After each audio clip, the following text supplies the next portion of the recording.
Hello, നമുക്ക് ക്രിസ്മസിനൊക്കെ തയ്യാറാക്കാൻ പറ്റിയ അടിപൊളിയായിട്ടുള്ള പ്ലം കേക്കിൻ്റെ റെസിപ്പിയാണ് ഒന്ന് കാണിക്കാനായിട്ട് പോകുന്നത്. ബേക്കറി സ്റ്റൈലിൽ കിട്ടുന്ന അതേ ഒരു ടേസ്റ്റും അതേ ഒരു ടെക്സ്ചറിൽ തന്നെയാണ് ഈ ഒരു പ്ലം കേക്ക് നമ്മൾ ചെയ്തെടുത്തിട്ടുള്ളത്. ആദ്യം തന്നെ ഡ്രൈ ഫ്രൂട്ട്സ് ഒന്ന് സോക്ക് ചെയ്തെടുത്തു, പിന്നെ നമ്മൾ കാരമലൈസ് ചെയ്തെടുത്തു. അതിന് ശേഷം എഗ്ഗൊക്കെ നന്നായി ബീറ്റ് ചെയ്തെടുത്തതിലേക്ക് നമ്മൾ ഡ്രൈ ഇൻഗ്രീഡിയൻസ് ചേർത്ത് കൊടുത്ത് അതിന് ശേഷം നമ്മുടെ ഈ ഒരു ഡ്രൈ ഫ്രൂട്ട്സിൻ്റെ ഒരു സോക്ക് ചെയ്തതും നട്ട്സൊക്കെ ചേർത്ത് കൊടുത്തത് നന്നായിട്ട് ഈ ഒരു രീതിയിലാക്കി എടുത്തിട്ടുണ്ട്. ഇത് നമുക്ക് ഇനി ഒരു ട്രേയിലേക്ക് ഒഴിച്ചു കൊടുത്തതിന് ശേഷം നന്നായിട്ടൊന്ന് ബേക്ക് ചെയ്തെടുക്കാം.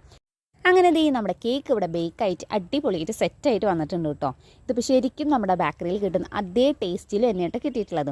അപ്പോൾ നമുക്ക് കട്ട് ചെയ്ത് നോക്കുമ്പോൾ തന്നെ ഇതിൻ്റെ ടെക്സ്ചർ നിങ്ങൾക്ക് കാണുമ്പോൾ മനസ്സിലാവുന്നുണ്ടാവും. അപ്പോൾ ഡീറ്റെയിൽ ആയിട്ട് എങ്ങനെയാണ് തയ്യാറാക്കേണ്ടതെന്ന വീഡിയോ നമ്മൾ ഓൾറെഡി അപ്ലോഡ് ചെയ്തിട്ടുണ്ട്. കാണാത്തവരാണെങ്കിൽ എന്തായാലും ഒന്ന് കണ്ടു നോക്കാം കേട്ടോ. അപ്പോൾ ഈ ഒരു വീഡിയോ നിങ്ങൾക്ക് ഇഷ്ടമായി യൂസ്ഫുൾ ആണെന്ന് തോന്നുകയാണെങ്കിൽ ചാനൽ ഒന്ന് സബ്സ്ക്രൈബ് ചെയ്ത് സപ്പോർട്ട് ചെയ്യുക. അതേപോലെ തന്നെ ഈ ഒരു രീതിയിൽ നിങ്ങൾ പ്ലം കേക്ക് നിങ്ങളുടെ വീട്ടിൽ എല്ലാവർക്കും ഒന്ന് ഉണ്ടാക്കി കൊടുക്കാം കേട്ടോ. അപ്പോൾ നമുക്കിനി അടുത്ത വീഡിയോയിൽ കാണാം.